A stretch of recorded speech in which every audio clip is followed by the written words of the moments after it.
Guys इस question को देखिएगा, क्वेश्चन अपने आप में बहुत अच्छा है। 2022 में ये क्वेश्चन बोर्ड एग्जाम ने पूछा, तो अच्छा है, तो मैं इसको सॉल्व भी करा देता हूँ। आपसे पूछा in a semiconductor the energy gap between valence band and conduction band is nearly. आपको पता है हर एक मटेरियल के पास दो बैंड होती हैं, एक होती है बैलेंस बैंड और दूसरी होती है कंडक्शन बैंड। बैलेंस बैंड में के अंदर जो होते हैं बैलेंस इलेक्ट्रॉन होते हैं, जबकि कंडक्शन बैंड के अंदर जो होते हैं वो कंडक्टिंग इलेक्ट्रॉन होते हैं, जो कि फ्री इन नेचर होते हैं। अगर बैलेंस बैंड और कंडक्शन बैंड ये ओवरलैप कर जाएं तब क्या होगा, इन दोनों के बीच में गैप रहे तब क्या होगा, और इन दोनों के बीच में गैप बहुत ज़्यादा रहे तब क्या होगा। तो देखिएगा जो मेटल्स होते हैं, मेटल्स के अंदर कंडक्शन बैंड और बैलेंस बैंड जो होती हैं वो ओवरलैप होती हैं। मतलब ये है कि कोई भी इलेक्ट्रॉन बैलेंस बैंड से कंडक्शन बैंड में बड़ी आसानी से चला जाता है और कंडक्टिविटी को शो कर देता। तो ये ओवरलैप होती हैं। इन दोनों के बीच में जो बैंड गैप है वो नहीं होता, लगभग almost 0 electron volt energy band gap है। तो ये तो है मेटल का केस। अब बात कर लेते हैं नॉन मेटल का।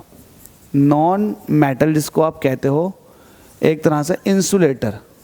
तो इंसुलेटर की अगर बात करेंगे तो इंसुलेटर के लिए अगर कंडक्शन बैंड ये है तो बैलेंस बैंड बहुत दूर होती है। बैलेंस बैंड से इलेक्ट्रॉन कंडक्शन बैंड में जा ही नहीं पाता। जो एनर्जी चाहिए वो 9 इलेक्ट्रॉन वोल्ट है, 9 इलेक्ट्रॉन वोल्ट से ज़्यादा की चाहिए। मतलब बैलेंस बैंड के पास जो इलेक्ट्रॉन है उसके पास एनर्जी 9 इलेक्ट्रॉन वोल्ट से ज़्यादा चाहिए ताकि वो बैलेंस बैंड से कंडक्शन बैंड में पहुंच जाए। अगर ऐसा कर पाता है तो वो कंडक्टिविटी शो करेगा, लेकिन ऐसा हो नहीं पाता। इतनी एनर्जी नहीं होती कि यहाँ से इलेक्ट्रॉन यहाँ पहुंच जाए। अगर बैलेंस बैंड से कंडक्शन बैंड में पहुंचेगा तो ही कंडक्टिविटी आएगी, लेकिन ऐसा हो नहीं पाता। तो इंसुलेटर के साथ तो होता है जी ये। अगर वहीं बात करें सेमीकंडक्टर की, तो सेमीकंडक्टर की बैलेंस बैंड और कंडक्शन बैंड के बीच में गैप थोड़ा कम होता है।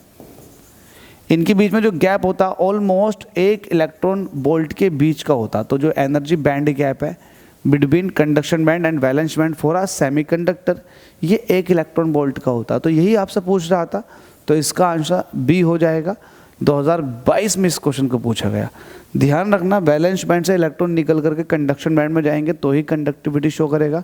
और आपको पता है ना, सेमीकंडक्टर टेम्परेचर बढ़ने पर कंडक्टिविटी शो करता है।